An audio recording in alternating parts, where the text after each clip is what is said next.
Welcome to the Pitting Combination Podcast. I'm KJ Pilcher, alongside my regular cohort, Dick Briggs, Hall of Fame coach, wrestler, and now official. Wearing a lot of hats in the wrestling business. Dick, how are you doing this morning?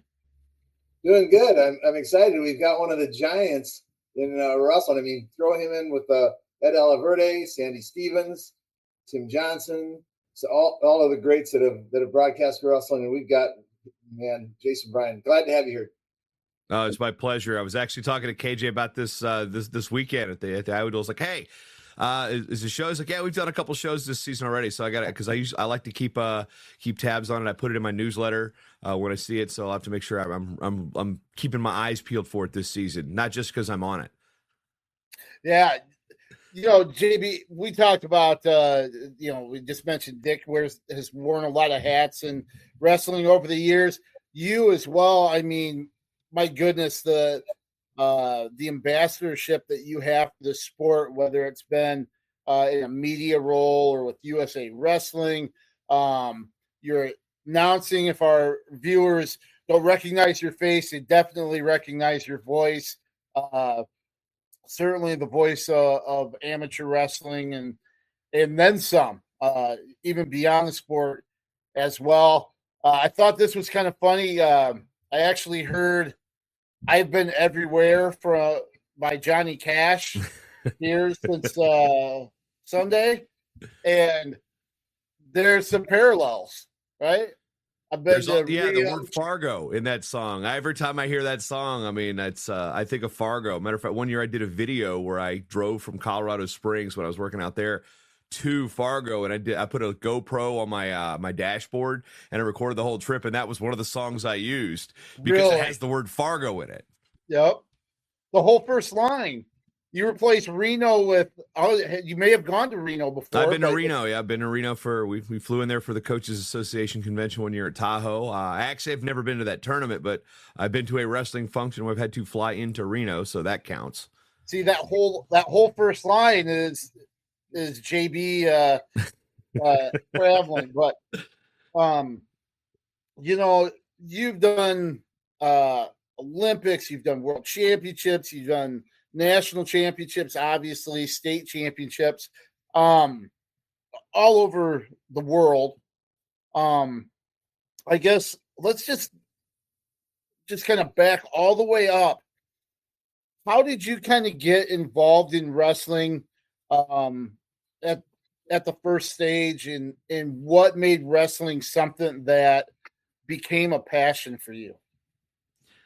I was big into sports as a kid. I wanted to be a sports broadcaster. I used to call in the local call-in radio show starting in 5th grade. Tony Mercurio, who recently has passed on, did a drive time show where I grew up in Hampton Roads, Virginia, the Hampton Newport News, Virginia Beach, at Tidewater 757, whatever you want to call it. That's where the show was, and I would listen to that show after school. There was a morning show. I'd listen to it before school. I'd call in, 497-1310. It was the phone number. I still remember it to this day. And sports was always going to be part of my life. It was just something that when I got into it, I was all in. It's just, I love the fact that I don't know if it was when I was a kid, it was simple. It was the colors, it was the cities, it was the mascots. I mean, I'm a Tampa Bay Buccaneers fan, partially because of the mascot, the logo. Okay. Like the Orlando Magic when they were an expansion team, the ball with the stars flying off of it. I thought it looked cool. People like teams for certain reasons. I know out there in Iowa, where you guys, just like Virginia, devoid of professional sports franchises, you have to find reasons to like certain teams, whether it's proximity. Okay, we'll go north to the Vikings, or we'll go east to the Cubs, those kind of things, or because you've got a tie with Des Moines with the AAA team. We kind of had that with the Tidewater, then the Norfolk Tide. So we had a lot of Mets fans because they were AAA affiliates. But getting into sports was always something that it was kind of there. And when we moved from Newport News, Virginia to Poquoson, Virginia, which is about 10 miles, it's not a huge, it's like in the same, it was like 5 turns. It wasn't really like a culture shock of oh no, we're uprooting our entire family and everything's different. Parents kept the same jobs. We changed schools because it was a different city.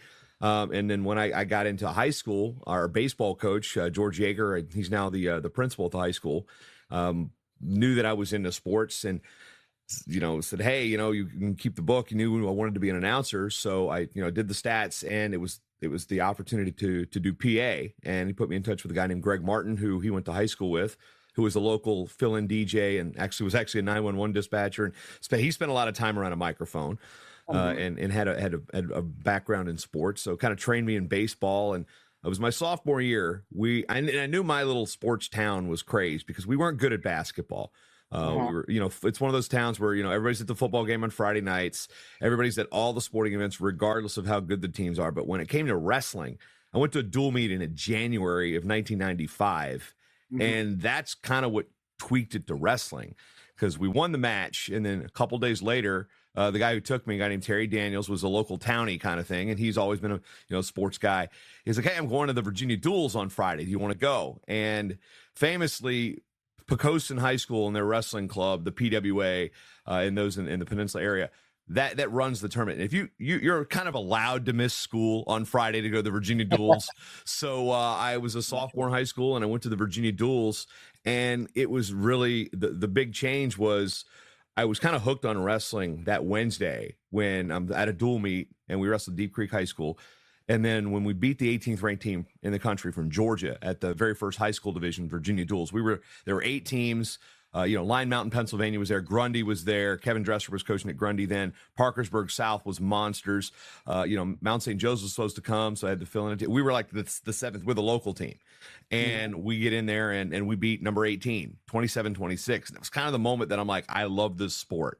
Gotcha. And what I liked about wrestling is being a sports fan, I think, helps being a wrestling fan, because you can look at it in ways that are more sporting. Okay, you can't pass to a teammate. You can't call timeout. Okay, we like to blame the referees in certain places. Dick, you probably figured this out pretty quickly after your time as a coach and now on the other side of the whistle. But, you can't pass to a teammate. You can't call, the things that make sports pure, hand-to-hand combat, me versus you, the better man, now in this case also a woman, can win. So, and the best thing about wrestling is it's got the fall, the great equalizer. So sometimes the best wrestler doesn't win, and that's what's sporting about it. It's the upset, the right. Option for the instantaneous upset. That is something I learned. Obviously, I developed after I find this love for the sport. It's just that sports purity, I think, is what drew me to it, and the fact that we were a winning program. I don't think I would have had the same affinity for the sport if the first duel I went to, we lost 60-6 and there were 5 forfeits. I don't think that would have been the case. So it was a perfect storm of wrestling crazed town, knowledgeable fan that taught me through a dual meet, by the way. I don't know if you're getting me to love the sport if you're taking me to a tournament for 8 hours on a Saturday. So it was dual meet, and it was dual meet advancement at the Virginia Duels, team versus team. So all those things came into play to help me really fall in love with the sport. And the microphone stuff just kind of came with it, because by the time I was a junior in high school, I was already announcing JV football because Mr. Fay, our Spanish teacher at the high school, he did the varsity games. I did girls basketball, volleyball, baseball, soccer. I was announcing all these sports anyway, and wrestling just naturally came in. In my last 2 years, we actually hosted the regionals. Actually, in my senior year, we hosted the sectional and the regional tournament. So I got my first taste of tournament announcing right in high school as well. So it just kind of fit with what I like to do. And the opportunities, like our athletic director, Dave Nelson, was, kudos to him for giving the keys to a student who sometimes had a problem running his mouth. They entrusted me the keys to the old beater and let me drive it around the parking lot, so to speak. And it's something that my love for sports just naturally tied into wrestling, and the fact that there was a microphone near was just a bonus to me. That's kind of really the shorter version of the details that really led to me getting on the microphone around wrestling. So. And go ahead, Dick. I was just going to enlighten our listeners a little bit. The Virginia Duels was huge. It was a high school and college. Actually, my brother took the Panthers out there, and I can't remember the guy that started. John Graham.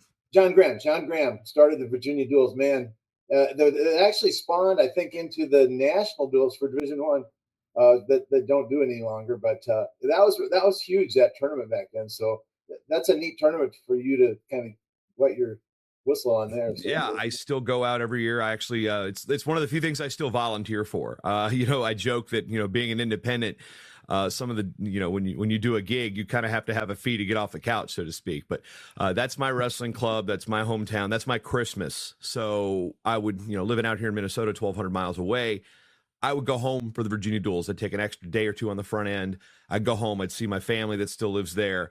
And then to go to the duels, which now we've got 48 high schools. The college divisions, or the small college division, is blown up to about 16. We're beating teams away with a stick to get into the small college division, the American college division. The Division Ones, that becomes an issue of, people aren't going to want to travel. They're picking and choosing their opponents these days. And what used to be, oh yeah, I'll come there because John Graham is my guy, is coming to a situation where what do we get out of it? And some of the harder things is trying to schedule teams up, and you got coaches bickering because they don't want to wrestle somebody, which makes it more difficult. So that's another tangent entirely. But the Virginia Duels is home. It is where my love for wrestling began. I still go back. For a while, I think I hadn't missed one from 1995 until the first year I started working. This actually was the last year I worked with the NWCA. The National Duels are in the dome there, and the NWCA goes, "Hey, they're the same weekend." And it's like, no, it's in my contract that I don't miss the Virginia Duels. And in 2008, I had to go. It hurt me not to be in Hampton, Virginia, because I'd been there since I was 15 years old. The second Saturday in January, and then 2009, I had moved up to Minnesota. I was like, well, the National Duels are here. I can drive. That was actually famously the weekend I crashed my car right off that exit in Cedar Falls. It was actually technically in Waterloo, I think, with 218. And I drove past it the other day. The streak of paint is still on the Jersey barrier. Wiped out on 218. Oh, no. Right off the exit, getting off from the Gable Museum. It was icy. I got sideways. So the second time I ever missed the Virginia Duels was when I wrecked my car in Waterloo. And the only time I missed it now is because now that I'm doing college hockey, sometimes I can do a lot of the stuff remotely. So if we have a home series, I don't go home. But this year we're off. We're on the road that weekend, so I'll be back this year. Was back last year. And, missed a year because of COVID, then this year because I got COVID, and I was supposed to interview Gray Simons. I'm like, I'm not gonna kill a legend. Let's keep me away from that one. So the Duels has been a big part of my being. So it's one of my 5 favorite tournaments in the world. The best hospitality room in the country. It still exists. It's loud. I did an interview last year, and one of the guys from Channel 3 was like, why you do it? And at that moment, there was a pin behind me, and the crowd, the fans, the team went nuts behind me. And I'm like, that's why. That's why the Virginia Duels are great, because it comes down to, it's just so much fun. It's just so much fun. Dual meet tournaments are so much fun. We won't be linear here. We'll probably ping pong back and forth with a lot of things, but I want to ask you about. I want to ask you about Saturday, because hearing your voice in Carver was. I tell you what, you added so much to that duel. It was great to have you a part of that the Cy-Hawk Series duel. Fans have heard you in Iowa City before for, I believe, the Olympic trials and World Cup when it was in Coralville as well. But how did you become part of that duel Saturday, and what was that duel experience like for you between Iowa State at Carver Hawkeye Arena? Well, it's funny because sometimes, with iPhones and such, the caller ID, you always know who's calling you now, right? And sometimes there's people, when that phone rings, you answer it immediately. One time I'm sitting there in my kitchen, there's a call from Gable. I looked at it, show my wife, she goes, you better answer that. Kale calls one time for something. I show my wife, like, you better answer that. Nobody was here to tell me to answer this one. Terry Brands called me about a month and a half ago. And in typical, Terry tone, hey, Jay, it's just kind of like, told me that the normal guy they have is, we love our guy, and it's like, he had a conflict, and he wanted to know if I was available. I quickly pulled up my schedule. Hockey was on the road that weekend at Colorado College. I announce home hockey games, men's hockey game at St. Cloud State. Augsburg didn't have a home duel. St. Cloud State Wrestling didn't have a home duel. I wasn't going to Little Rock. So, yeah, I was clear. And I just checked with the boss, a.k.a. the wife, to make sure that, we didn't have anything family-wise that I had been told 20 times and forgotten and not written on the calendar. And I looked at it and says, looks good. Let me just check with my wife real quick. And boom, yeah, I was in. So awesome. He put me in touch with the people from Iowa, Josh Burka, Mariah Marinelli, and those folks, and they got me all set up. And it was just, I drove down, stayed right there at the Hyatt down at the Iowa River Landing, which is really probably my favorite place outside of maybe the Iowa Tap Room in Des Moines is probably one of my favorite places. But that area with Iowa Athletic Club and Back Pocket and 30 Hop and right next to all the Extreme Arena, that area just checks all the boxes for things I like to do. So I got to stay down there, and of course Carver. I had never been inside of Carver Hawkeye Arena until 2008, 2009 when I moved up to Minnesota the first time.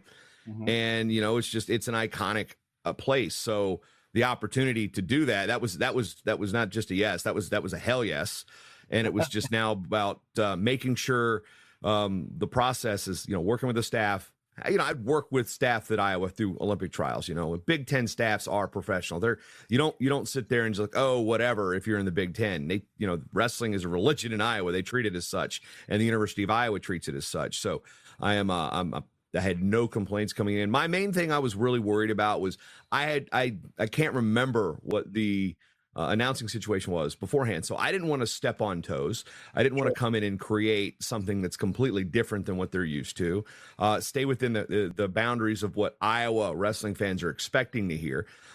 Me, I have a lot of research at my disposal. I mean, yes. I had 28 probables probably on each team, and I had bioinformation and even more than what's in the program and the media guides and such on those guys ready to go. And Kelsey, who was sitting to my left or to my right, she was just on point with cues, had the book with all the reads ready to go, like big printed out, not like on a little sheet, like big. Like this is how your PA announcers read their stuff. It's big. It's not the fact that we're old with the big letters. It's just there, so you don't trip over words and stuff. So my over preparation was really unneeded, but that was also reassuring. And I looked over, it's like, I got some bio stuff here. What's this? She's like, yeah, we don't do a lot of fluff here. And I go, I didn't expect there to be a lot of fluff here. It's probably the most knowledgeable dual meet you're going to find in the country, especially with Iowa State in town. So you had double shot of the fans that know their stuff. So basically I kind of kept with, okay, where are they from? Give me a nugget of where they're ranked and maybe a placement. Other than that, I kind of kept all that background fodder out of the commentary because, at Carver, there's oohs and ahs and jabbering for, stalemates. So there's not a whole lot of time to fill. I go down to Little Rock and do a tweet there. I have to explain to a lot of the new fans there what an action call out of bounds is, what, how many stalls you get, why, what's this count, what's that count. So I have to do a lot more of the rules, like compared to a Little Rock. So, and Carver didn't have to do that. So won the duel. And also what complicates things a little bit too with the Iowa State faction is I've known Kevin Dresser since I was 16 years old. I was going to say, you mentioned the Virginia history of the Iowa State duel. I'm friends with Tim Johnson and Jim Gibbons. I've heard the stories from them calling these duels for decades. And the poster that the Gable Museum sold with Kale and Gable out in the middle of the mat, John, was it famously Gable goes, I gave him the arm. The stuff like that, you cannot, that stuff is in the back of your mind. I don't even think it's in the back of your mind. It's in your mind as this thing's going on. And when Tom and Terry approached with the challenge and okay, here's Dresser and Metcalf, or I was like, oh, we gotta have some fun. We gotta have some fun. We gotta have some fun. Not that I'm hoping for that, but I'm just like, I'm that close to it. So, but that's one thing that just made this whole thing, it was just like the perfect storm of awesome. And, I posted on Facebook the other day, I've announced all over the world. I've worked the arena before, Olympic trials, like I said, World Cup, but an Iowa dual meet, one of my good friends from back home, Maggie Shoemaker. Her dad was a wrestling coach. Her dream as a kid growing up was to go to an Iowa dual meet, and she couldn't quite. She still haven't done that yet at 36 years old. But I called her. I says, Maggie, I'm announcing an Iowa dual meet, and it was one of those things that like you could just hear the little kids and both like, oh my gosh. So it was, it's so much about wrestling. It's like that is the mecca of college wrestling in America. It's Carver Hawkeye. They're a great pro. I mean, I've been to Rec Hall. I've been to Bryce Jordan. I've been to Gallagher Iba, but you don't get that type of thing anywhere other than Carver. And I make no bones about it. I'm not a Hawkeye fan. I'm not a Cyclone fan. I'm not a Gopher. I'm a wrestling fan. I have a couple teams that I kind of, if I'm working for you, I'm, pulling for St. Cloud, not while I'm actively working at a tournament, but if I'm your home announcer, I'm a hired gun. So I was very pro Iowa that night because I was hired to announce Iowa, so it was heavy Iowa. Iowa State didn't get any pop because that's the Cyclones in the Hawkeyes gym. That's just how it works. Yep. That duel, you kind of mentioned it. There have been so many iconic moments. Talk about Lou Bannock getting pinned by Dave. Is it Ostrander? Brooks Simpson, Eric Volker. I remember Kyvan Gatson having some memorable moments, especially at Carver. And going back to where he had wrestled in high school, at least started, I believe, or lived there when his dad, Willie, was a coach at City High with Brad Smith. And Saturday had some moments as well, obviously, Angelo Ferrari coming out, Patrick Kennedy's technical fall. We got the season debut of Younger Bastida beating Ben Keeter, the hometown kid. Panero Johnson and Teamer, which, that was kind of an unfortunate situation, but certainly one that stands out. Parco Echemendia. I mean, when do you see that kind of thing happen? And you mentioned the challenges at the table that you had a front row seat for. The kid, I think Briggsy was motioning the kiss that Ferrari gave. And what were a couple of the moments that stood out to you there Saturday from things on the mat and on the periphery of the mat? Little things. It's things that having run sound and done walkout music for, in small gyms. And then, when I was in college at that place in Norfolk, I was the guy doing the walkout music and the PA in front of 50 people. So I'm always like, I always want to know what the walkout song is that gets, oh yeah. So when Patrick Kennedy walks out to Pantera, and that is one of my favorite just thrash metal bands of all time. I saw them live with Anthrax in 1998. So Pantera has always been a band that is in my rotation, in terms of depending on what I can play, get by them. I'm not going to play, effing Hostile as an intro because obviously you can't do that. But like coming out to a new level is just like, it just for that particular duel, like just, I was like, Kennedy's ready to wrestle. Like that fires me up as a wrestling person, not just from where I was sitting. He goes out there and then Texas former teammate to put the Hawks in. I was like, that's like stuff you write in books. That's like, that's dramatic. That's cool. The oddness of the Echemendia and Parco thing, and knowing how Tom and Terry are, I don't get close to them during tournaments. I mean, we're at the head table at the NCAAs or something, and we can kind of, unless they're in a mat in front of us, you don't really see how animated they get. And then to kind of look over to my right, which is also different, I understand, for Hawk fans, because the tunnel used to be to the table left. They've got the new tunnel, so teams are coming from opposite ends. So no cross-mat handshake to get back to the tunnel this year. Probably a good idea. But, just seeing something like that and then seeing how different Tom and Terry are in the corner, but how similar they are. Because for years, I didn't know them well enough to tell them apart. And it was the joke was when Tom was at Virginia Tech, the one who talked to me was Tom because I didn't know Terry. Same with like Josh and Scott Moore. The one that talked to me was Scott because I didn't know Josh. So, and then now that I start to know them both, and I'm looking at okay, Terry rocks in the corner. Terry he gets his steps in like at coaching. Yeah. You know, if he's got a step counter on, he's got him coaching. And I think Telford was doing power lifts with one of the chairs, and those are pretty heavy chairs. So what I really like is just getting to hear the jawing and just some of the stuff that's just amazing. You know, somebody behind the bench was giving Chris Perry all sorts of abuse, and I'm doing my best not to crack a smile because some of those things being said weren't the nicest thing. At one point, I'm just like, that's pretty funny right there.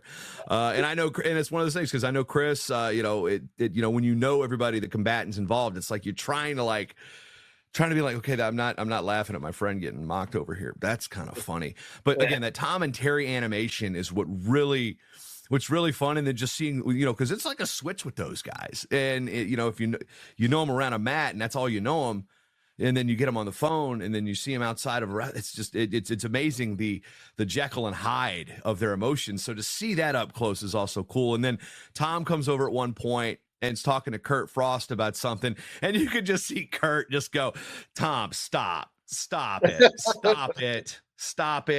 Control them at. Yeah. You know, just to see how the referees interact with this stuff too, like that close. I mean, you kind of get a glimpse of it when you're at the Nationals, but and internationally, they're not that animated because they're far on the other side. So you don't really you don't get that animated things as close as you do. You know, I got to see it. I love watching up close and personal because it's just, you know, I like people watching at the end of the NCAA tournament. Like when the tournament lets out, I'll sit there on a bench and just watch the people interact with each other. So people watching the Branch brothers, whoever keeps saying put a mic on Tom and Terry or a camera on Tom and Terry, Mike, you might want to be yeah, right. But a camera on those guys for an entire dual meet and just show them that's pay-per-view right there. I mean, I just love the animated and how they get into it. It's hard not for that to be infectious. So this is not Iowa related, but I want to share this really quick because the following day I was at UNI South Dakota State, which turned out to be a really fun duel as well. And UNI was hosting the MVC volleyball tournament in McLeod, so they moved the duel to the Unidome. It was on the west side, and luckily media, myself and Jim Nelson were right there, Matt's side. And of course, you know, the echoing in the Unidome, we were able to hear everything clear as day. One of the exchanges between Schwab and Damian Hahn at 157, Ryder Downey and Kobe Siebrecht are in this scramble. And Hahn is yelling, "That's three! That's three!" And Schwab immediately reacts and turns to him. He goes, "That's not three. That's not three," and pointing his finger towards the thing. And then, you know, they're doing the three, not three. There's no way. Get him off his toe. He's not on his toe. He's on his ankle. And then we finally call a stalemate, and Schwab gets up to blow his nose. He turns to Hahn, and he goes, "And it's still not three." Flashes 3 fingers at it. And we're, you know, Nelly and I are sitting there going like this. I love that. Loved it. One of the first times the first time I was in the late West gym was it was at 411 year. I was staying at Andy Hamilton's house. That was famously I'd crashed my car. So I was driving to Davenport to the salvage lot to get the stuff that was left out of it. Iowa wrestled Purdue that night, that Friday night. Saturday, I drove to Davenport to get my car, get the rest of the stuff out of the car from the salvage lot, then drive back to Cedar Falls.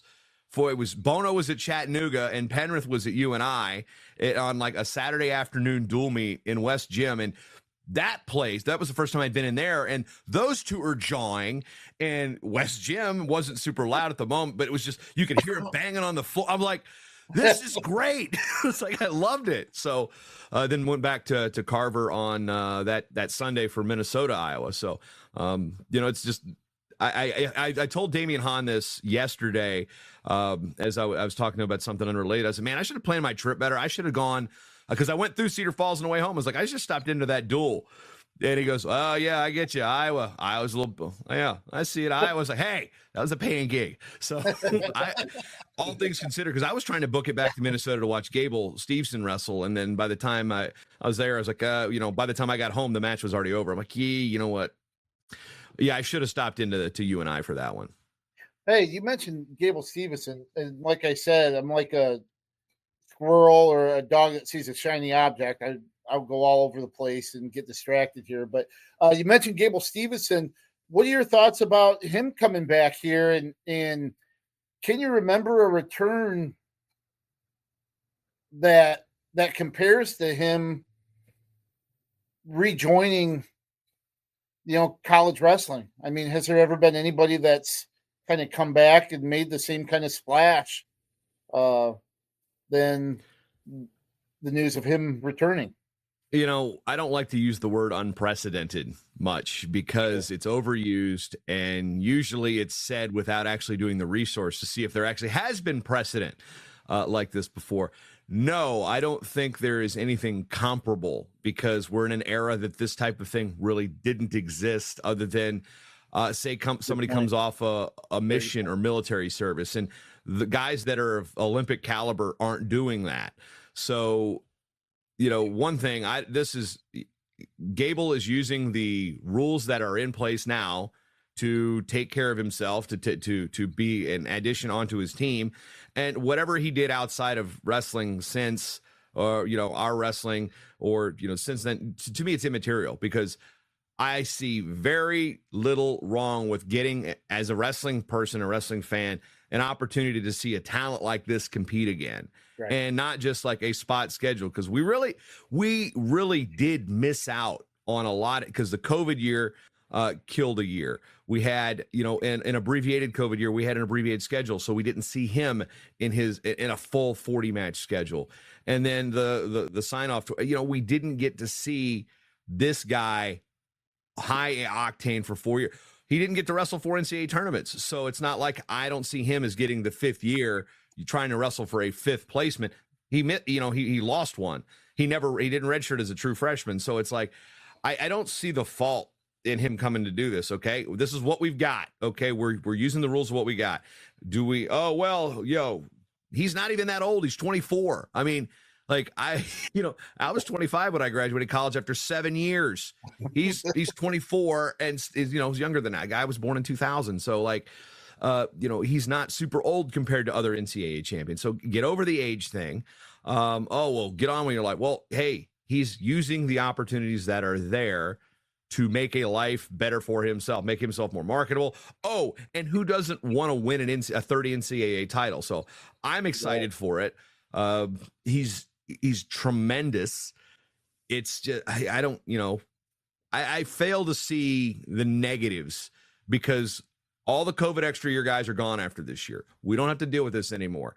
This is an opportunity to see. I mean, there was a lot of rave when Kyle Snyder came back. This should be the same thing. There should be rave. Okay, it's not the year after. The fact we get to see Gable win again, him wrestle again. I mean, he teched a returning All-American in his first collegiate match back in 3 years? Yeah, like 2 years. Like this is going to be good for Minnesota's gate. It's going to be good for ratings. It's going to be good for the sport. I fail to see the negative here, so I'm excited about it. I agree totally with you on all fronts there.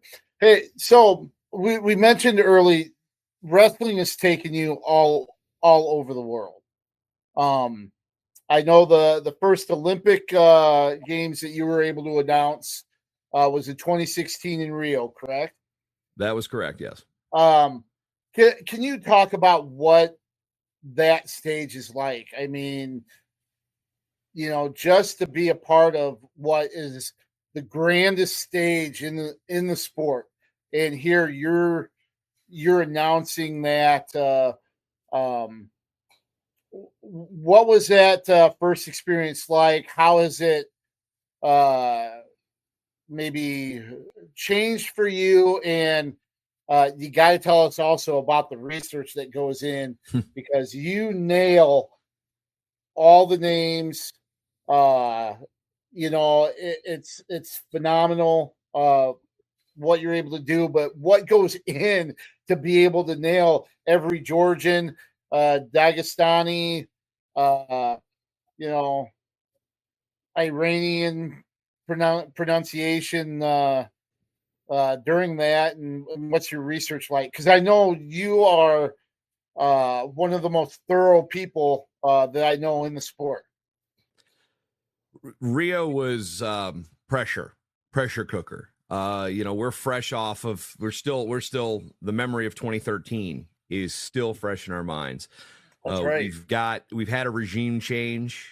We still have some of the holdovers from the old Fila era, coming off of the, as some people call it, the dark ages of wrestling, the ball draw system, or I would call it the binary code of wrestling, where matches were 1-0, 0-1, 1-0. Right. Those type of things. So the opportunity in Rio was kind of strange, because I'd done the Worlds in 2015 in Vegas, because we ran them as far as the United States did. So Pete Isaias, the events director at USA Wrestling, made sure that Sandy Stevens was involved, made sure A.L. Hazlip was involved, made sure Ken Berger was involved, made sure I was involved.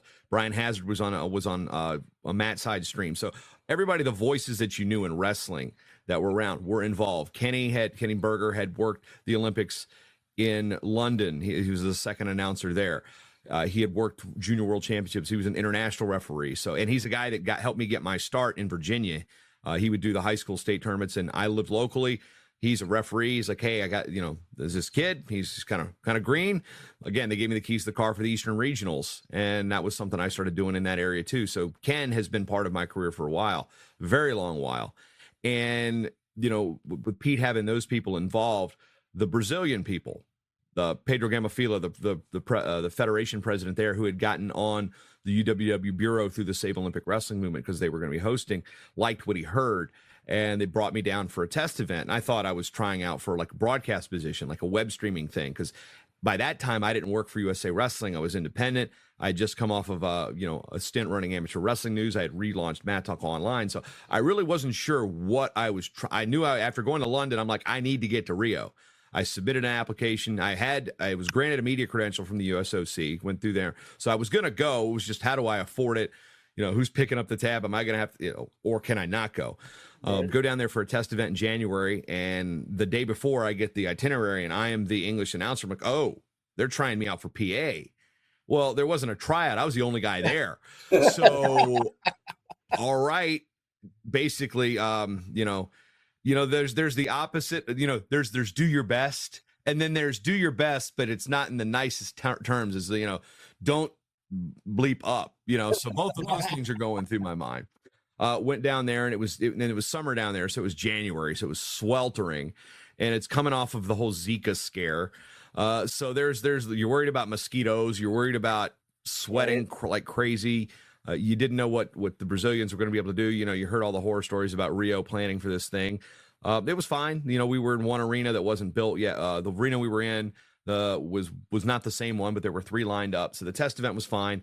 I get the confirmation, I want to say in April or May, and I go down there, and again, it's highly regimented. There's not a whole lot of freewheeling with the Olympics. You've got protocol. The word is protocol, because the IOC has a list of scripting for every single sport. You cannot vary off that script, like victory ceremony. The way the word and or the is placed, it has to be there. So really?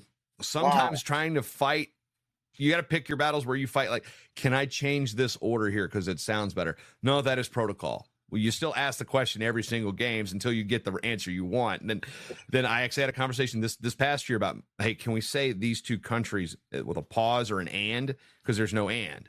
Because we've got multiple names in some cases with a Latin American country. Am I saying 2 different names, or am I saying one name with 4 different names in it? Sure. So, there's that thing. But back to Rio, is you get down there, and we were complicated because we had 3 languages. They threw a 3rd language. So French is there for the award ceremonies only, and that's an IOC thing. They usually have English in the host language. Well, they added French to the whole thing. So we had 3 of us, and we tried to get the order right. Like, in the first day, they didn't have me say any of the names. And part of me is like, I did all the research on these names, so I'll get to the research part in a second. Then after a while, they realized that Danielle and Marcelo weren't getting the names right to the fondness of the people listening. So eventually they the second day, okay, you're doing the names. So we got the order right. So then all that work that I was doing with the names comes into play. And that is where I now I keep a spreadsheet. Back then I would take the list of entries and then go the bio information to the UWW database and enter that in, and I'd save it from year to year. And then Ken Berger and I in Vegas would go down to the back room and talk to the referees and the athletes and ask them. We'd know people, we'd know coaches, and we'd just eventually build that list. So about 5 or 6 years ago, I started making that list one master file, doing some geeky stuff with pivot tables and X lookups and spreadsheet nerdery, which kind of is my world. I mean, I see a spreadsheet with data in it, I'm like, oh, giddy. So I'll now get an entry list from UWW, and I'll match the name because they are now finally good with their name conventions, with keeping them consistent through their Athena system. And I'll just match, does this name is here equals, pull it in. So I'll have all the pronunciations that I previously had pulled right into a sheet based on it. So and if something helps, now here's one that also works is I find people with them. I'll go back to the Rio thing in a minute, but the pronunciations thing. So we worked at Division III championships one year, me, you, Nelly, but all the things. And the guy that won it was from St. John's. His name was Mayan Ganbayar Batsuk. Minga for short. Batsuk! He is the Secretary General for Mongolia's Wrestling Federation now. Wrestled Division III at St. John's.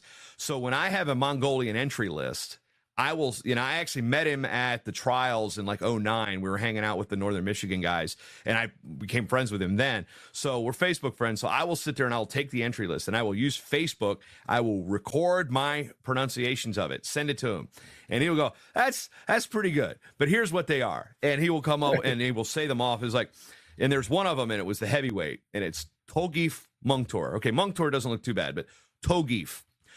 Togif is spelled Lvangrel. Oh, no.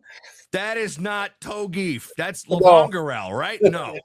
So, and then we did get practice. So with the NCAAs, so we had the guys from the Citadel, Turtog, Luxem Dorch, and then of course, him and his teammate Mogi Batar at St. John's, and we had Bagna Tavuyev at George Mason, so Ugi Kishignium at the Citadel. So we had practice, but and then with the Finns and the Estonians, at Maya, she wrestles for Estonia. I'll send her those, and she'll help me with those. And then there's a referee from Sweden, Lynn. She'll help me with those because it looks like Joberg, SJO with the umlauts, Eber, Sherbere. No, Jebre, no, Jebre, Jebre, no, Jebre. And then Chinese. Oh, that is just another one. I will have a voice recording. I will walk up to their delegate and I say, go. Okay. We'll say them and I will write them down because that's one's like Sun Yanan. No, Sun Yanan. Like it's just little pronunciations. Armenian referee one time. There was not a vowel in this guy's name. I was like, hey, he goes, oh, yeah, Azamat? Okay, yeah. Mechichin. No. So you just try to get it. And the thing is, I really think overseas, when you, they know you're not a native speaker, but when they hear it come over and they hear it like they've never heard it before from a gringo, from a Westerner, I think they appreciate it because nobody. And one time this year at the Olympics, Kyrgyzstan sent me an Instagram message to correct the pronunciation that I had previously for like Zholombekov. I was saying more of a Z versus a J, and they're like, and I typed it back. It's like that, like yes. I'm like, all right, so I'll take. You're a Kyrgyzstani and I'm speaking Kyrg and I'm getting it wrong, I will defer to you. So I will take any and all language suggestions because I have a lot of time to study this, but I'm not a linguist. But so that's how that all started. And then Rio was just one of those, again, pressure cookers because this is the opportunity, like as like wrestling announcing, that's the highest you go. And I got it. I was 37. I had it was just like, it was amazing. But it's pressure and then dealing with, I'm the professional and one guy I worked with was a bit of a pain in the butt. The other guy was great, but he smoked a pack of cigarettes every day. So he'd come back and go, hey, how you doing? He sounded really good because of that. But, I don't really care for the smell of cigarettes anymore. I mean, spent so many times in bars in my life. I can do without that while working. Sure. So, but that was a little tough. And then, Tokyo was unlike anything because there were no fans. And then, right. And then we come to Paris where it was just rock star amazing. So 3 different experiences, pressure each one because it's not about me. And I just want to make sure that I'm doing everything I can to make that athlete's moment better. And I'm doing everything I can to know that 90% of those people that get those Olympic tickets don't know crap about wrestling, to help them understand about the sport in a way that's not overbearing. Okay, you want to say who the big guns are. You'll mention that. You don't beat it to death. Every time Jordan Burroughs would come out, someplace, Olympic champ. You're like, okay, everybody know we've said he's an Olympic champ twice now.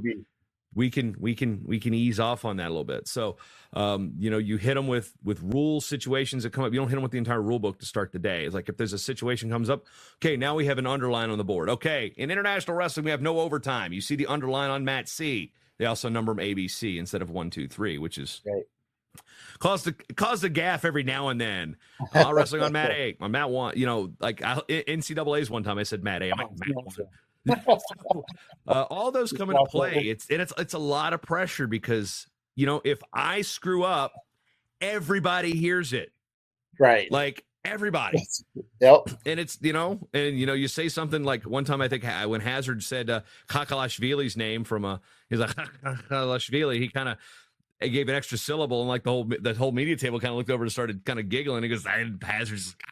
I was like, we've all done it. That's the thing. It's like you're going to mess up. And here's another thing. If you say a name wrong, don't try to correct it at the moment. Correct it the next chance you get, because if you draw attention to it, it's going to be even more memorable. Most people aren't paying attention to the announcer, but when they do, you want to make sure that, Kakalashvili. There you go. You don't draw attention to your mistakes either.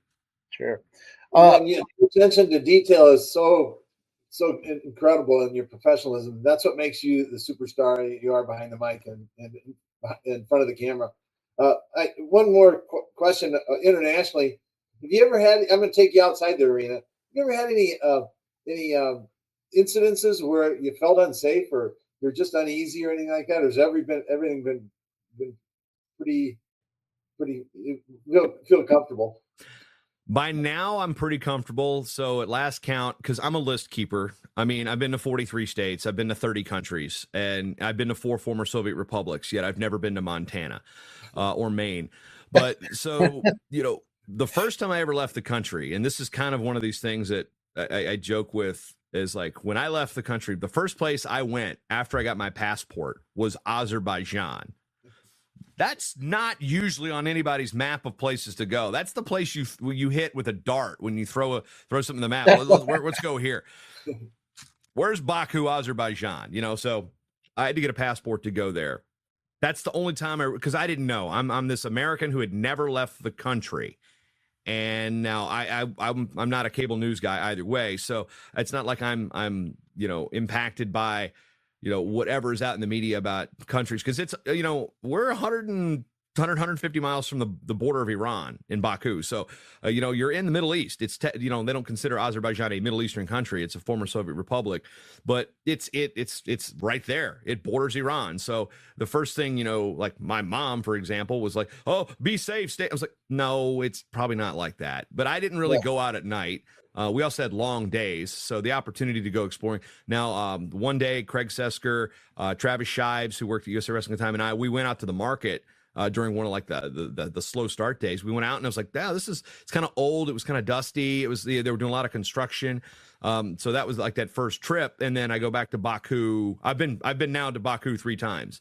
I went the last 2 times, Greco World Cup, and then the Olympic qualifier. It's amazing now. Like now, it's like we're going out, but. It got to the point where initially I didn't really go close to the hotel. Once I started getting comfortable going international travel, we usually typically go in 3 or 4, group of 3 or 4 of us. So you don't ever really feel unsafe. You stick to, okay, we're near the hotel. What's walking distance? Cabs are what they are. China was a little, I didn't really go out much in China when we were there for the Asian Championships because Google Maps doesn't work there. So we went next door to a karaoke place, and then one night, me and 2 of the guys from the video team, we call them the Brits.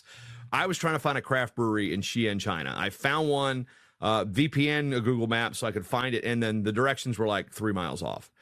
So we end up finding it on a screenshot, trying to show somebody, and we got there, and it was like, oh boy, 12 million people in the city and nobody spoke English. So that was and then the walking back to try to find a cab, I didn't feel unsafe. It was just like, bro, we're in like China at 3 a.m. right now. What is going on here? So, and I think the only other time I'm always aware, like in Brazil and Rio, the gap between Copacabana Beach and my hotel was like 3/4 of a mile. Little bars and restaurants, and then there's like a 2-block gap of like desolation neighborhood, like alleys. And I'm just like, I remember going home one night because we'd split off, and I'm like, I can see my hotel. And I'm like, probably not the best idea for me to be out here by myself at 2:30 in the morning. So I'm gonna I probably overcompensated with the all-out sprint to the hotel because I could see it. But I'm generally pretty safe. I travel in groups. I always have a copy of my passport on my person, whether it's a Xerox or something. I have my passport number and stuff on my phone. I usually make sure, like when we're there a day before, I kind of like, okay, this is the arena. How do I get here? I kind of, in case I ever get lost, I'm always looking at the map when I'm in an Uber or a taxi to kind of know where we're going and directions to see if we're so I'm not overly cautious, but I am aware of my surroundings when I travel. So I don't ever feel unsafe. It's just like going to any downtown or area that you're unfamiliar with in the United States. Just don't be, if you're going to be stupid, be smart about it. And now back into the States, you're a great promoter of all levels of wrestling at the college level, and in particularly Division III. Can you speak to that as your kind of championing that those levels? I love Division III wrestling. I love every level of wrestling, but what I think my affinity for the life outside of Division I is because I see the energy and the passion in those athletes, those coaches, those fans, those students, and it's a great opportunity to continue wrestling. And I use Iowa, for example, the state of Iowa as an example, but the amount of high school coaches that are in that state right now that wrestled in, I'm going to say Iowa Conference, but it's now the American Rivers Conference, but that wrestled at those schools that are now coaching your high school kids. Like, you can't throw a rock and not hit almost everybody in the state seems to have wrestled in college at some level. Like I use this example a lot. Brent Metcalf is not going to be your high school coach. The guy that wrestled at BV is. So, like those are the guys that's where the love of the sport comes from, is those guys had good experiences. They go back, they coach. Pennsylvania is the same way. There's like 50 some college programs in the state of Pennsylvania. There, you're wrestling at Washington and Jefferson or something like that. And then you might be a physicist down the street coaching, or you went to state school and you're a PE teacher in the school. You're back in your home area. You're teaching, you're coaching. So I think the colleges, the states that have the robust college programs that are outside of Division I, that's where your teachers and coaches come from. And those are the people that love the sport and stick around the sport because they love it. And in large, that's who teaches the kids to love the sport and to take an opportunity to go to a Division II, a Division III, an NAIA. Hey, be a little bit more affordable. Go to a junior college first, the way college tuition prices are now. So, the value that Division II, Division III, the NAIA as the 4-year colleges go is excellent for your wrestling life. Now, there could be discussions about how much you're paying to go to a private liberal arts college with 1,000 people, blah, blah, blah. But the fact you get an opportunity to wrestle there and continue your love for the sport.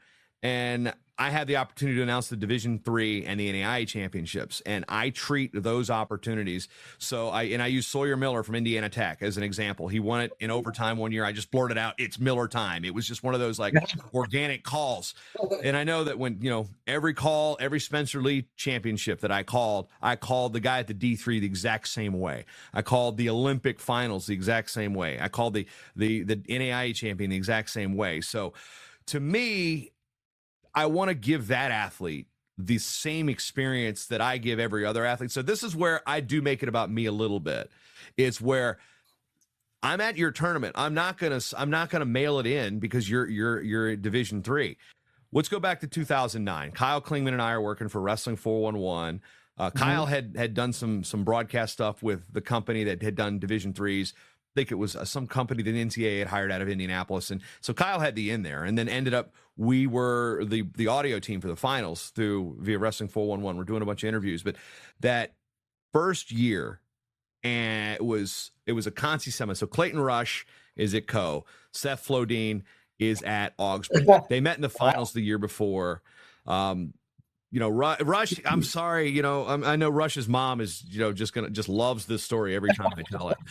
But so Rush is winning the match. Kid was a nasty kid, super good. And I say nasty in a positive light. He had super sick stuff. Was just a ball of lightning. Gets up, gets beat in the finals. Was winning the match. And Flodine's one of these. You get, this rat trap, this figure for the head, bar arm kind of. He's really good with it. Pinned him in the finals. The next year, they're the 1 and 2 seeds. They both get upset at different points. They meet in the Conti semis. Same thing happens. Rush is winning the match. Flodine, I think, takes top and, bars the arm, figure fours the head, pins him again. And the Augsburg fans started chanting, just like last year.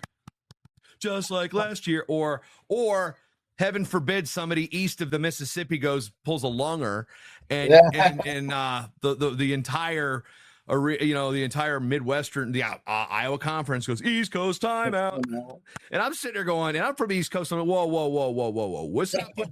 Let's not put all that Jersey hate on the entire East Coast. That's Del Valle Centenary right there. No offense to those programs. That was that's either in Jersey, old Jersey tornado. That's what they call it, and Del Valle being in Pennsylvania. But anyway, so those are and then again, Tony Valek loves this story. He's the head coach at Augsburg. He's wrestling Isaac Dukes from Case Western Reserve, and Dukes takes a longer. He takes a complete second period longer. It's Case Western. He didn't have a ton of workout partners around him, I guess. Guy was good. Ended up wrestling WCAP later, but he takes a complete longer. This is before the rule changes with choice and the whole place. And we're in Cedar Rapids, East Coast timeout, I'm on the Bryant's like, well, Case Western Reserve's in Cleveland. That's like the East Coast of Lake Erie. Maybe it's definitely, it doesn't touch an ocean. So, and then later in the match, Dukes hits a blast double to ice the match. And everybody from Bridgewater State and Johnson and Wales and Del Valle and Centenary, everything in the East Coast and the Northeast, they start chanting East Coast takedown. And I'm sitting there moments like this are why the Division III championships are a must watch. And Tony's going to see this guy. Can you come up with a better story? Until something beats those two right now, those are what I'm telling. Somebody's got to be the brunt of the joke on the brand advocate story. Right now, it's I guess my employer 15 minutes down the road. I might want to rethink that for a second. But those experiences, and then that one year I think with Evan Brown from Dubuque won it as an 8 seed, beating Rocky Mantella, who was a D1 monster out of Indiana, and end up at Del Valle. It's a lot of these kids in D3 and the NAI, they're there. They may know a little bit about the national rankings, but a lot of the NAI, these kids out of Kansas, they don't know national rankings. They don't know who Michael Pixley was. They don't care.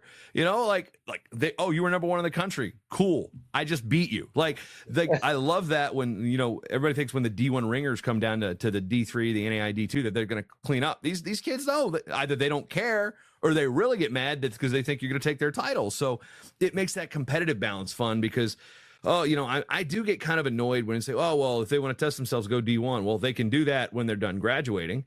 But at the same point, not every wrestling experience has to be a job. So if you want a Division III experience to enjoy your college life and enjoy the sport and have, it's not just, hit the, weight cut, weigh in 16 times a year, get your face beaten in the mat in the Big 10 or the IWA or the Big 12. Well, you want to enjoy yourself and you think you want to have fun with it. Hey, and you want to quality time in your education. I love the fact that D2, D3 and the NAI are there because it's not D1 can't be all things to all people. Terrell Delagdev made an Olympic team, won a medal going to Division II college. So, those things are happening. Mark Bauer famously said the only thing he couldn't give Terrell was a Division I national championship. He gave him a Midlands title, wrestled in the All-Star Classic. I mean, Olympic trials. I mean, he did all that from Kearney. So I do believe as Division I, is the cream of the crop. But going to Division III, it's just the fans going, the Luther fans. I mean, you know how to spell Luther after every time you win a match. Fire it up, got to fire it up, and then UW, lacrosse and Whitewater, and the fact that those Wisconsin State schools jawing at each other, it's fun. And then, of course, the East Coast timeout thing. You only hear it maybe once a tournament now because the rules change are what they are. Yep. I do remember in Hershey one year, I think a kid from Wilkes put an injury time, and the small little group of Luther fans like East Coast time, and they're surrounded by Messiah on one side and Wilkes on the other, and that chant kind of died out pretty quickly. But it's just so much fun. It really is. And I go back to my fondness being a sports fan. What gets the biggest headlines when it comes to March Madness, the NCAA basketball tournament? The upsets, right? The 15 beats the 2. Sorry, University of Virginia, the 16 beats the 1. Like, that's what, oh my gosh. Yes, in Division III in the NAIA, and that happens every freaking year. Right. Like a 1 seed, it used to be 1 seed goes down. I think I've been every year since 2009. I think only twice has a 1 seed not got beaten in the first round. Wow. A couple years it's been down to heavyweight. Man, no 1 seeds have got beaten. Oh, heavyweight number 1 seed just got beat. It makes it fun because it's so unpredictable. And it's sport. The purity of sport is what I love about the smaller colleges, because it's like you don't know what you're going to get. You're going to get some craziness. Again, you're going to get some kid that you like. Izzy Balsiger is 30-something years old out there wrestling last year for Wisconsin Eau Claire. It's a great story. Like that stuff. Like the opportunities for these types of stories to be told, and then just to watch the drama. Like the kid from Doane, Badardine Boldma, won 100 matches in a row and gets beat in his 100. It would have been 101st in the semis, going for his 4th NAI title by Shea Ruffridge from Grandview. High drama in the last 15 seconds of that match. If that is the NCAA semifinals, you get a similar type of pop, maybe not a similar pop, but you get a big pop like Ramos beating Lee. The place explodes. Those matches happen in every tournament, and I love it. Matter of fact, like I've got my Division III Yeti with me right now from the championships last year. I bring this everywhere. It's like I don't really cross the world of hockey and wrestling over too much, but I'm at hockey games. My wrestling mug is my hockey mug. That's cool. Hey, one thing I want to ask you too, and you mentioned it earlier. The NWCA national duels. We're seeing before they kind of become the multi-divisional product without the D1 presence here for quite a few years now. We're seeing maybe a return to the older format now. We're going to have D1 schools competing in the NWCA national duels. It's going to be held at the Unidome in January. Can you talk a little bit about kind of the reintroduction to D1 schools to that and kind of the state of the national duels right now? Because it really does look like it's closer to the form as it was in the past, with some mid majors, including you and I, being a part of that field this season. Well, from a non-Division I standpoint, the teams that go to the national duels, in Division III, you're looking at it. We need matches. We need crossover matches. The NAIA, they like, okay, we need crossover matches. We need to mix things up. So, and sometimes it's, some teams that could afford to go to Louisville now can't go to Cedar Rapids or Cedar Falls. So they can't always, you're not always going to the same teams, but those teams love it. Like St. Cloud State, that's part of their they want to win a national dual meet title. Central Oklahoma wants to win a national dual meet title. Augsburg and Wartburg want to beat each other for a national dual meet title. Grandview's win streak came to an end at the national duels in the NAI division. So to those schools, it's a big deal. And they're wrestling the same type of schedules. I mean, comparatively speaking, the American Rivers and the upper Midwest region, the lower Midwest regions for Augsburg and Wartburg, they're just as tough. They go through those tournaments and those dual meets, just like I know the D1 it's a little level on, what it is. I mean, you're looking comparative levels here, but I don't see if it works so well in the other divisions. I don't understand why D1s are hesitant to do it. I think a dual meet championship has the opportunity to, I work in a team sport now. I work in college hockey. I know that St. Cloud State draws.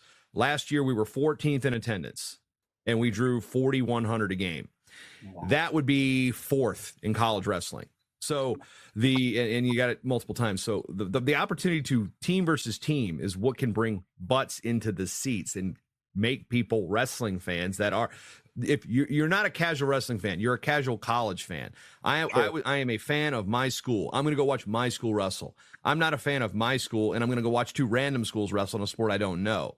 That's what we need to understand when I say casual fan. I mean, I am the University of Northern Iowa student who, for some reason, has never seen wrestling before in their life, but their friends go to wrestling matches. So I'm going to go to am I going to go to the UNI Open and understand what's going on, or am I going to go to a dual meet against South Dakota State and hear the coaches jawing and enjoy that? What's more likely to make me a wrestling fan? So that's another the dueling championships. I cannot speak from a position of knowledge too much on where the national duels are going with D1. I know that this year's field is a non-power 5 or non-power 4. So, because those are the schools that want to wrestle more likely. They want to wrestle. They want to get a different broad-based, schedule. Everybody wants to wrestle the Big Ten teams. And so, and the Big Ten schedule set, you got X amount of duels. Some teams don't want to wrestle somebody unless it's at their place. So this is an opportunity. Okay, we can go get 4 duels for one price. We can get different teams, helps that RPI, helps that cross-pollination if a team can't go to Vegas. Or, dual meets matter to administrators too, but they don't mean Directors Cup points yet. So until that happens, I think we're just going to be kind of spinning our wheels with the dual meet thing. I think a dual meet championship is the right way to go. I was on the fence for a long time about, I love the NCAA tournament. I don't think if you're 25th in the country, you're not going to the nationals with your group of 50 to 60 fans going, man, I hope we finish 30th this year. No, you're rooting for your guys. So I think if you took the team scoring out of it, the seats would still be filled, because you're not going. Okay, if you're the top 4 teams trying to battle, okay, that rotating list of 8 teams each year, okay, you're going to pay attention to the team score. But I think there's an inherent flaw in the sport of wrestling where unless you're over the age of probably, I'm 45 now, so you got to be older than me to be able to hand score a tournament by yourself on paper, right? More than just one team. Like, so the fact that we can't even I have to explain how the team scoring works every single round at our national championship, it to me is still a problem. So I'm not answering the question. Let's get back to the question. Like I said, I'm ping-ponging around here too, because I think a dual meet got me into the sport. So I am heavily biased into that new fan. I was that guy. I was that kid who didn't know anything about wrestling and went to a dual meet. And now I've announced 3 Olympic Games. So who knows who you're going to find by letting somebody come to a dual meet. Probably not a great example. That's a little bit of a little humble brag there. But the thing is, like, the national duels is such, like, why can't the kids experience that experience, that rah, that one? Kyle and I, when we were doing that national duels, we're like, the NAIA duel that year was between Lindenwood and Southern Oregon, and the entire building was paying attention to that match because it came down to heavyweight, and it was like a stall point. It was like the teams are going nuts. Bring that into college gyms. Bring that into to sites. Bring that into Carver. Like, you want to talk about the most unfriendly home field advantage you have in college wrestling. It's a team going into Carver Hawkeye. That's the Cameron Indoor. That's Thompson Bowling. That's what the heck the name, the place where UConn's women's basketball team plays. Pauley Pavilion. Like, think of any of the iconic basketball arenas. You can do that for wrestling if we just do it right. The problem is, coach, I don't know what the coaches don't like about it. I know you can get, we need a split season. I don't know the answer, but I love the national duels. I love the fact that Division II, Division III, the NAI, the women embrace it. It's a big thing for them. You just all you have to do is look at how the athletes respond to these things. Just because it's not D1 doesn't mean it's not worth paying attention to either. Like, pay attention to what those guys are doing. Why does it work for them? It's like with the Division I football. This college football playoff, I think, is a bunch of crap. Division II, Division III, the NAIA, they have it right. They've had a playoff system. Oh, right. D3 football has 40 teams in it now. Oh, missed class time. But you don't care about missed class time. You care about money. So that's what drives me nuts there. So if the smaller divisions have it figured out, why can't the big division figure it out? Because it works for them. End of rant. Didn't answer the question. But I do love the fact that there's a D1 element back to it. It is, yes. And I love the fact that it's going to be schools, people, okay, Iowa State not going to be there, so there's a gate that's not going to be there. UNI will be there. They'll bring a little bit in there, the local crowd, but just the experience of that, like going into a big arena. I mean, this 30-something mats. There's an open. There's like UNI is like it's a central hub for wrestling that weekend. I'm going to be in Virginia that weekend because the Virginia duels are the same weekend, but like. Mm-hmm. That's the one that like I'll be keeping an eye on that stuff because I want to know who's going to win the Battle of the Bergs. I want to know if St. Cloud State can beat Central Oklahoma. I want to know. I want to know if Grandview and Life are going to meet again in the finals. Like storylines, just I sometimes maybe unfairly beat up the wrestling community just a little bit by asking them to pay attention to a little bit more than what they're familiar with. But like really, there's 300 and we're up to like 500 college teams plus men's and women's. Really. College basketball Division I has 350 something. So most college basketball fans can't tell you where Valparaiso is, but come tournament time, they can probably tell you, oh yeah, they can look it up and do this. Why? Maybe let's spend a little bit more time educating ourselves on these mid-majors. Who knows much about Little Rock? Who knows much about Cal State Bakersfield? Who knows about these programs other than what they might have seen? Okay, Stephen Neal once and Little Rock had 2 All-Americans last year. Let's dig into them. Let's be more educated fans. And that's what I'm trying to do with what I offer with like things like my newsletter and a podcast is like, I try to give you things that you may not have known about, or let's dig behind the story. Let's interview this guy. Let's focus on this thing. So I'm glad that D1s are back into it. Hopefully it's a step that we get to it because people don't know the NCAA, I think, wants a dual meet championship. They won't do 2 trophies. So another thing to keep an eye on is how tennis is doing their split season. They're doing a pilot program, so we'll keep an eye on how that works to do their individual championships one point and their team championships another. So that's all something to keep an eye on. Wow. Well, JB, man, I really appreciate you taking the time. I could sit here and talk wrestling forever with you.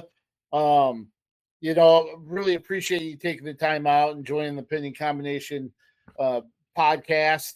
Want to wish you a happy Thanksgiving here as we're recording the day before.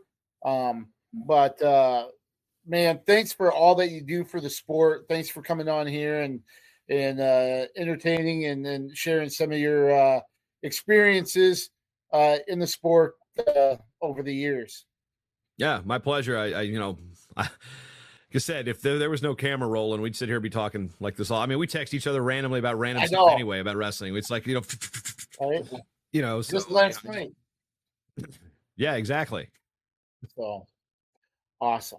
Well, thank you very much. Look forward to seeing you at the next event. I'll be all over the place. And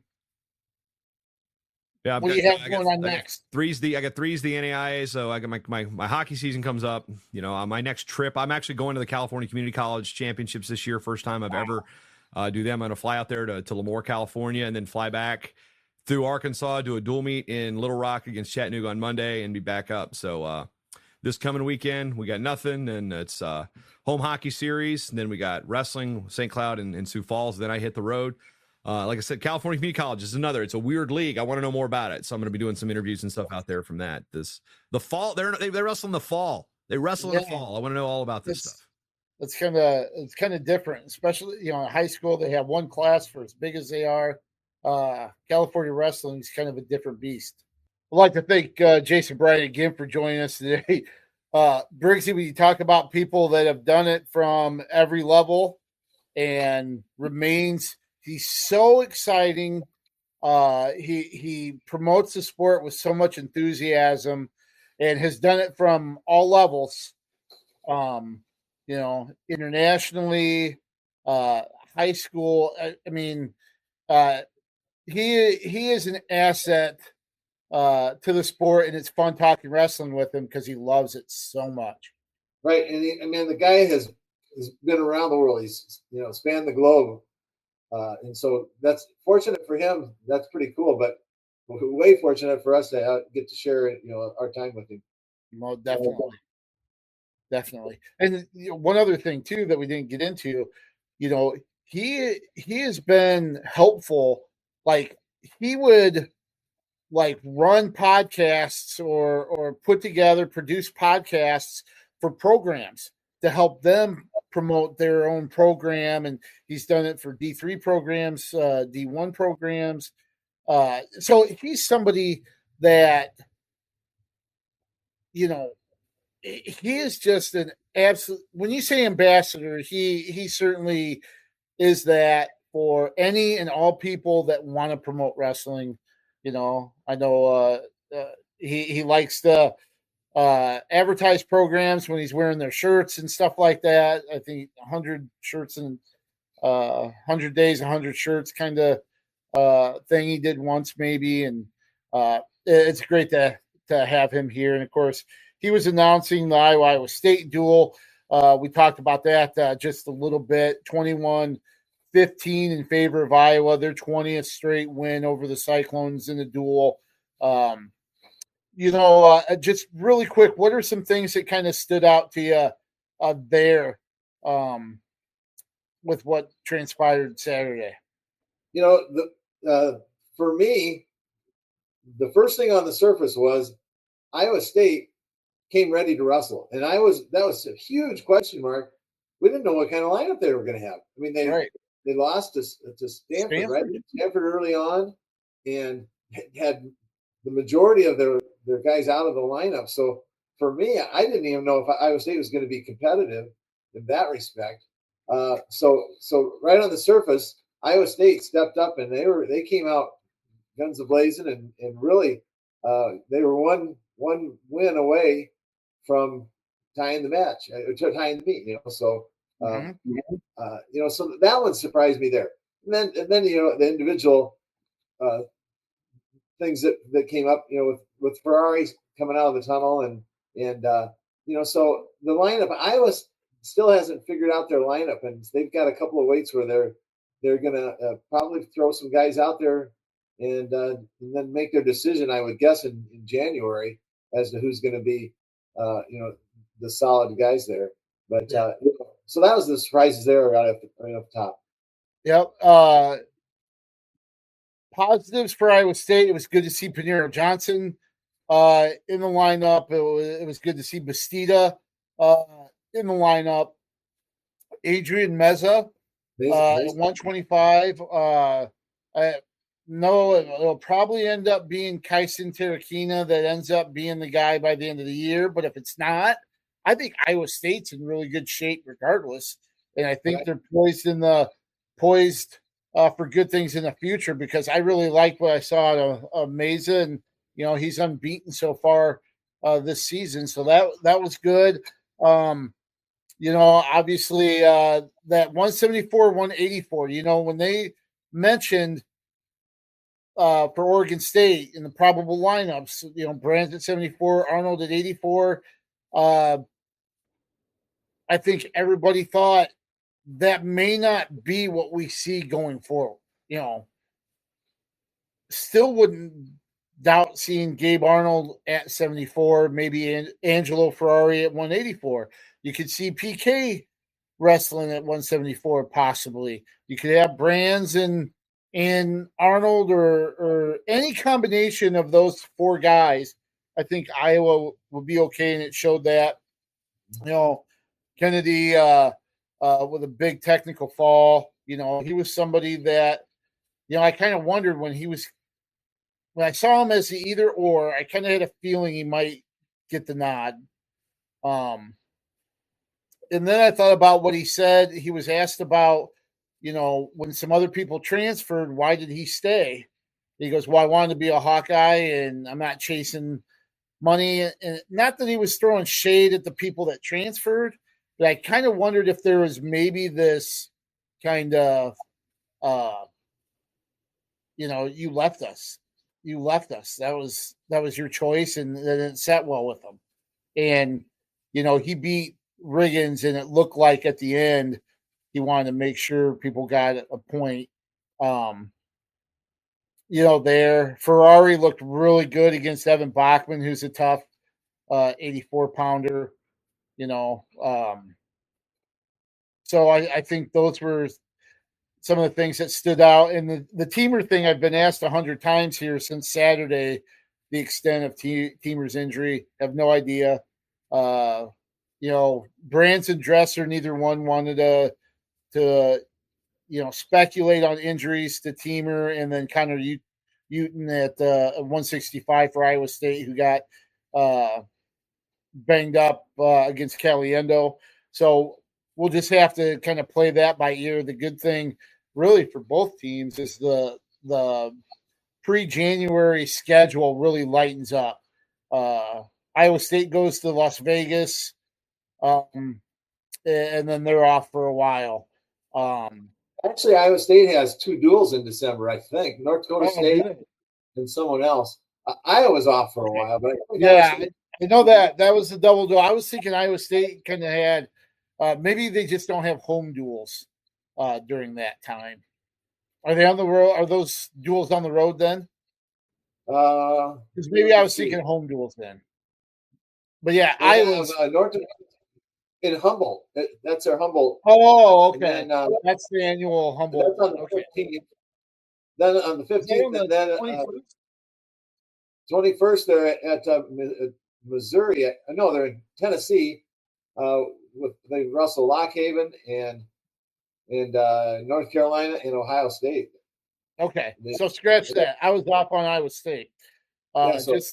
Just Iowa that's opened up with the double duel on the 6th in St. Louis, and then the Soldier Salute, and then even after that, they don't wrestle their first Big Ten duel until January 12th with Wisconsin. So if as long as it's not serious, they've got time for Teamer to come back.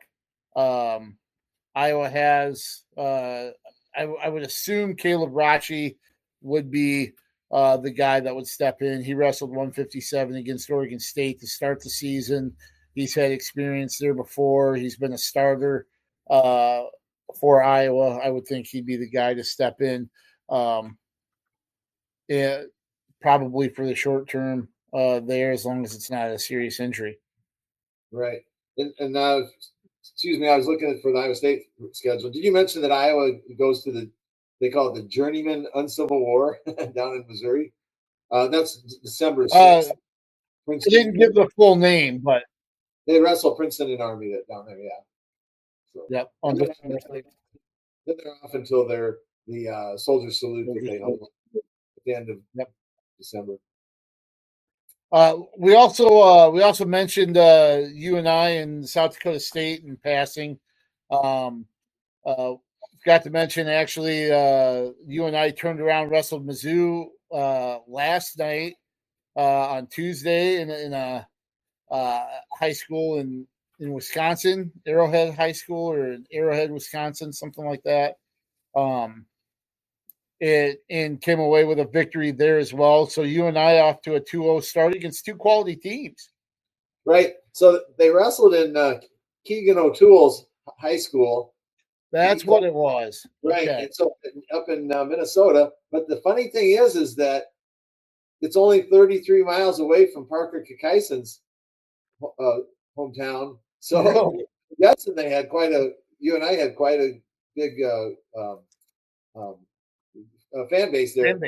Yeah. So, but boy, UNI, remember last year, UNI didn't have any duels until they went down to what's that one called down in collegiate duels, right?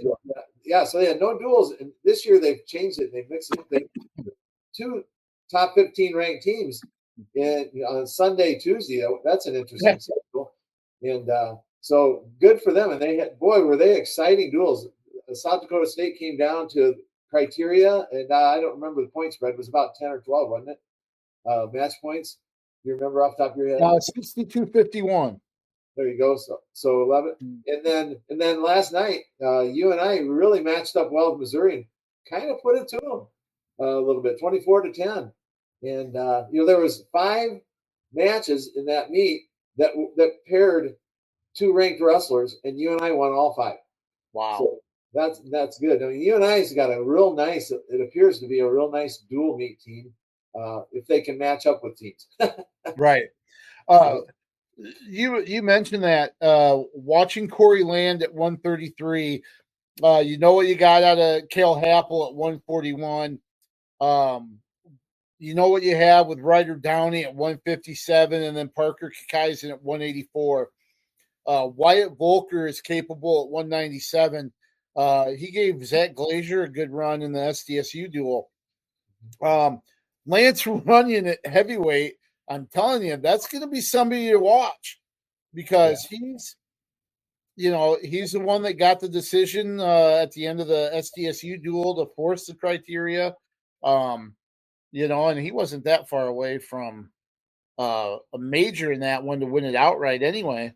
But he actually looks good. Only 223 weight when he weighed in on Sunday. But I tell you what, his scrambling ability seems to have translated to the heavier size because he got into some flurries, and it looked like when he was at 174, where he would be able to come up on top in those, and then he didn't hit it, but he did lock up a cradle against Rasmussen. He wasn't able to get the turn, but I tell you what, if he's able to transfer that cradle to the big guys, it's going to be dangerous. And that's one thing Schwab said about him.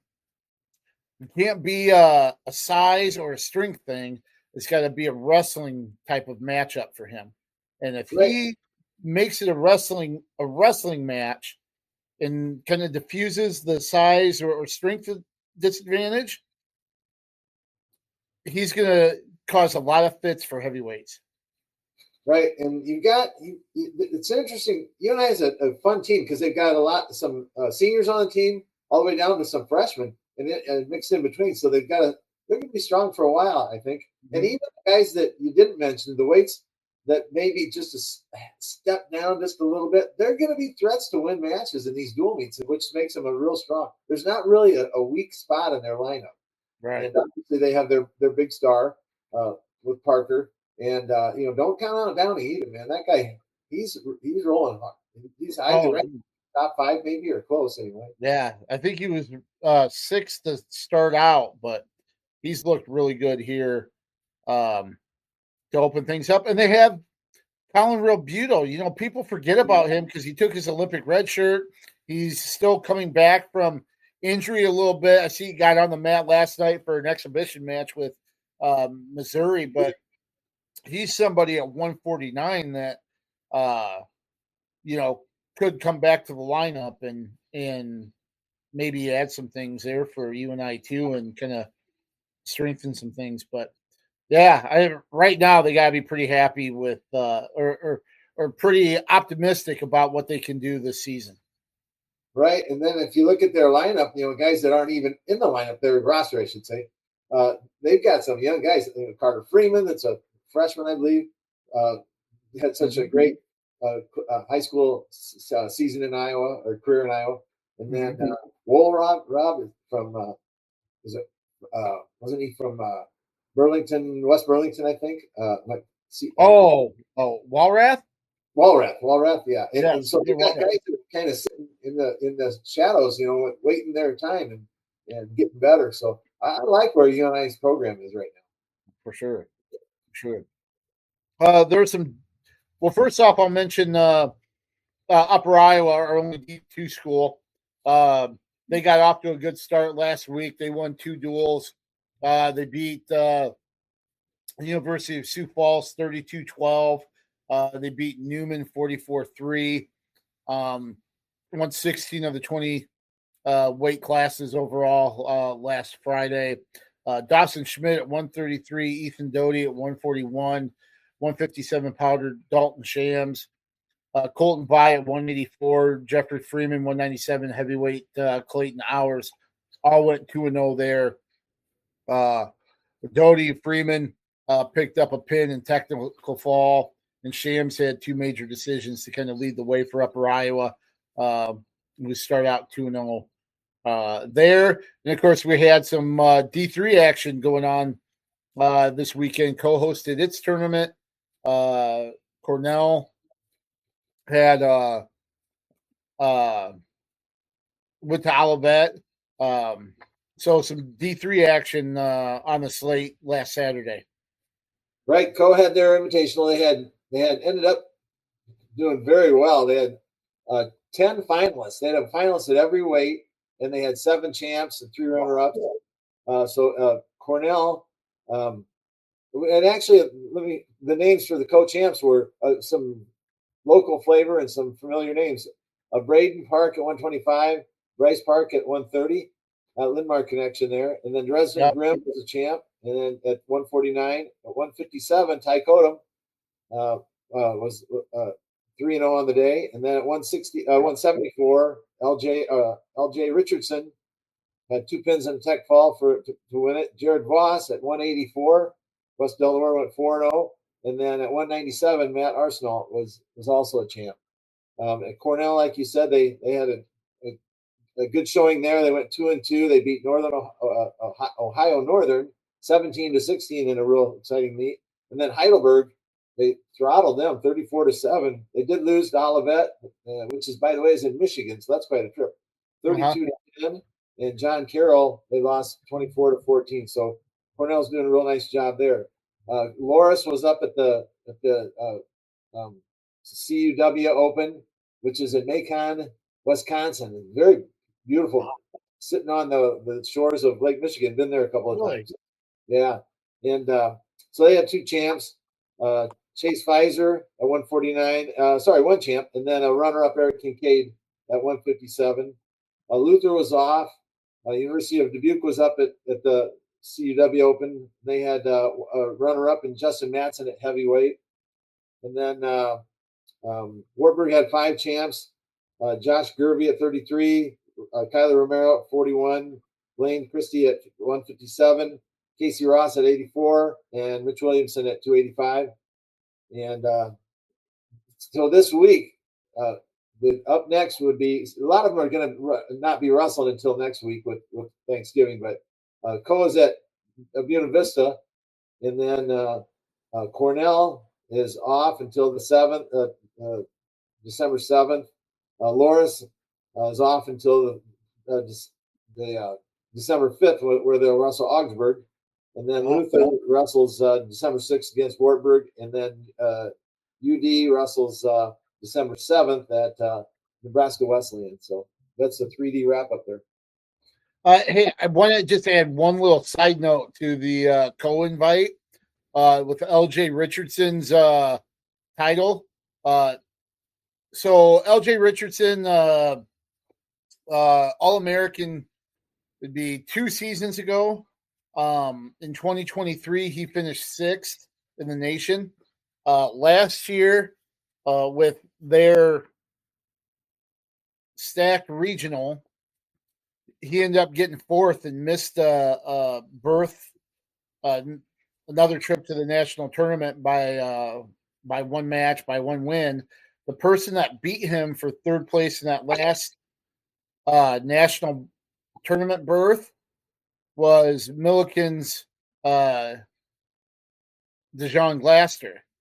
And that's who Richardson pinned in the finals of the co-invite. So a little avenged that 3rd place match loss to Glaster here in Cedar Rapids at the Lower Midwest Regional. So you got to think that meant a little something for Richardson to get that win in the finals of the co-invite. Yeah, for sure. I mean, it doesn't take away the pain and sadness of not qualifying, but it sure helps. That's motivation that he had, I'm sure, without question. Sure. And one last thing, the Iowa women, they competed down at the Missouri Valley Open. That's a pretty big tournament down there. Brianna Gonzalez won the 117-pound title there. Iowa's lone champ. She opened with a pin and then finished with 4 straight technical falls, including a 10-0 win over Texas Wesleyan's Camille Fournier in the finals. Naomi Simon, the former Decorah state champ, she got 2nd at 180. She reached the finals with 3 technical falls and 2 pins before facing Sabrina Naus of Grand Valley State in the finals. Ryan Murphy at 103, Ava Bayless at 110. Both placed 2nd for Iowa, and then Emily Gonzalez was 3rd at 110 as well. So good showing for the Iowa women down at a very, very tough Missouri Valley Open as well. Good to see that. Yep. All right. One last thing. What do you think? Give me one thing you're thankful for. Well, the easy answer, of course, is family. But right now, I'm thankful for my health. You get to be my age, you never know, right? So, thankful for the opportunity to be on this show. Thanks very much, KJ. No, that's great. One thing we forgot to ask Jason Bryant, we're going to ask him, give us your five former high school wrestlers who went on to become famous in other walks of life, like Tom Cruise, Dwight Eisenhower, Neil deGrasse Tyson. Forgot to do that, but we'll discuss that. We'll broach that subject another time. I'm thankful for the fact that I get to work with you. That we've been able to do this. Family, of course. And for the people that follow along. I mean, I tell you what, the people that we run into that talk wrestling, that mention the podcast or the work that we do together. I appreciate you guys for following along and letting us do this for you as well. So I hope you guys have a great holiday. Briggsy, why don't you take us out? And all right, let's keep wrestling on the move. Thanks, Nathan.